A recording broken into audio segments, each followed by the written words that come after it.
నమస్కారం డాక్టర్ గారు. నమస్కారం శ్రీను గారు. ఈరోజు క్లినిక్ నుంచి ఆలస్యంగా వస్తున్నట్టున్నారు. ఆసుపత్రిలో బీపీ సంబంధిత క్యాంప్ జరగడం వల్ల ఆలస్యమైంది. అవునా?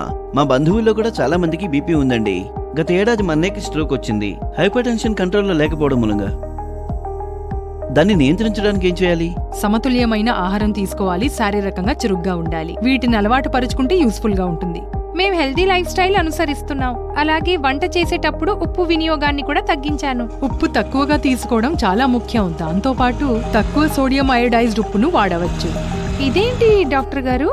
ఈ రకమైన ఉప్పులో సోడియం శాతాన్ని తగ్గించి దాని స్థానంలో పొటాషియంను జోడించడం జరుగుతుంది.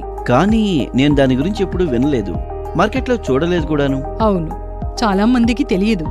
ఇది సాధారణ ఉప్పులాగే ఉండి అదే రుచిని కలిగుంటుంది. మీరు సాధారణ ఉప్పుకు బదులుగా దీన్ని ఉపయోగించవచ్చు. అంటే దీని అర్థం దీన్ని పిల్లలు కూడా తినచ్చా? అవును, దీన్ని ఎవరైనా ఉపయోగించవచ్చు. మీకు బీపీ లేకపోతే ఇది బీపీ పెరిగే అవకాశాన్ని తగ్గిస్తుంది. కానీ మీకు బీపీ ఉన్నట్లయితే ఇది బీపీని నియంత్రణలో ఉంచుతుంది. కాబట్టి ఇదందరికీ మంచిదే. ఓ అవునా? అయితే నేను ఈసారి కిరాణా దుకాణానికి వెళ్ళినప్పుడు తక్కువ సోడియం అయోడైజ్డ్ ఉప్పును కొంటాను. గుర్తుంచుకోండి, తక్కువ సోడియం అయోడైజ్డ్ ఉప్పు ఇతర జీవనశైలి మార్పులతో పాటు బీపీని నియంత్రించడంలో సహాయపడుతుంది.